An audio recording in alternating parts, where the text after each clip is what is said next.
রোহিঙ্গা সংকট ১০ বছরে পা রাখল। এই সময়ের মধ্যে কি আমরা রোহিঙ্গাদের ভুলে যাচ্ছি বর্তমান সময়ে এসে?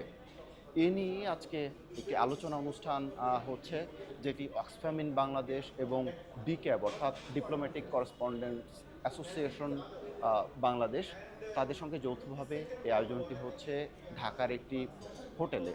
এবং এখানে নানা বিষয় আলোচনা হবে। রোহিঙ্গা ইস্যু নিয়ে অতীত নিয়ে আলোচনা হবে, বর্তমানে কেমন চলছে এবং ভবিষ্যৎটা কেমন হবে সেটি নিয়েও আলোচনা চলছে। এবং এইখানে আমাদের প্রধান অতিথি হিসেবে রয়েছেন পররাষ্ট্র প্রতিমন্ত্রী শামা ওবায়দ ইসলাম, এবং এছাড়াও রয়েছেন পররাষ্ট্র সচিব রয়েছেন, এছাড়া ত্রাণ ও দুর্যোগ ব্যবস্থাপনা ও ত্রাণ মন্ত্রণালয়ের সচিব রয়েছেন। এছাড়াও আরও অনেক এখানে অতিথি রয়েছেন, তারা আলোচনা করবেন, গভীর আলোচনা করবেন যে রোহিঙ্গা ইস্যু কোন দিকে যাচ্ছে এবং সেটার ভবিষ্যৎ কী, সমাধান কী, এসব নিয়ে আলোচনা হবে।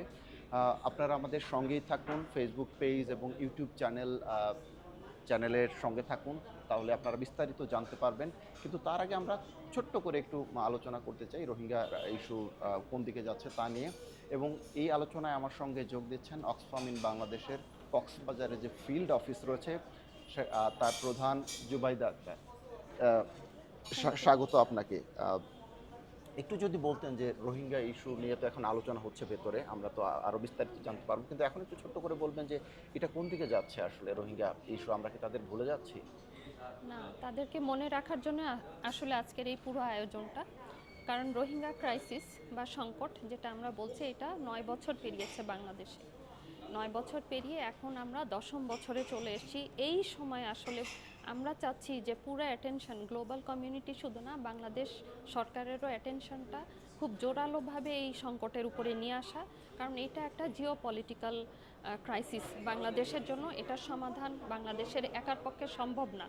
এবং এই মুহূর্তে এই সংকটটা আসলে প্রলম্বিত, বা আমরা ইংলিশে যেটাকে প্রোট্রাক্টেড ক্রাইসিস বলি, এটা একটা প্রোট্রাক্টেড ক্রাইসিসের দিকে চলে গেছে। হ্যাঁ, এটাকে এখন আসলে লাইফ সেভিংয়ের মধ্যে শুধুমাত্র সীমাবদ্ধ করে রাখলে হবে না। অন্যান্য যে ক্রিটিক্যাল এসেনশিয়াল সার্ভিসগুলো আমরা হিউম্যানিটেরিয়ান অ্যাক্টররা দিয়ে আসছি, সেটা যেন ফান্ডিংয়ের জন্য কোনোভাবে মানে শর্ট না পড়ে বা ডিসকন্টিনিউ না হয়, আমাদেরকে সেইগুলো চিন্তা করতে হবে। এবং একই সাথে আমরা চাচ্ছি যে লোকালি লেড সলিউশনটা কীভাবে বের করে আনা যায়, কিভাবে সব পক্ষকে সাথে নিয়ে, বিশেষ করে কক্সবাজারে যারা প্রতিনিধি আছে, জনপ্রতিনিধি আছে, হিউম্যানিটেরিয়ান অ্যাক্টর, লোকাল অ্যাক্টর যারা আছে, তাদেরকে নিয়ে, হোস্ট কমিউনিটিকে নিয়ে এবং রোহিঙ্গার প্রতিনিধি সবাইকে নিয়ে একটা ডিউরেবল সলিউশন বা লোকালি লেড সলিউশন কী করতে পারি, যতক্ষণ না পর্যন্ত আমরা আসলে আবারও সেই এটা যেহেতু একটা পলিটিক্যাল সমাধানটা হয়তো হতে সময় লাগবে, যেটা আমরা চাচ্ছি সবাই যে রিপ্যাট্রিয়েশন হবে, সেই পর্যন্ত আসলে লোকালি লেড সলিউশনটা আমরা কি চিন্তা করতে পারি, সেই দিকে আমাদের এখন অ্যাটেনশনটা আনা দরকার এই মুহূর্তে, যখন আমরা 10 বছরে পা রাখতে যাচ্ছি এই সংকটটা। ধন্যবাদ।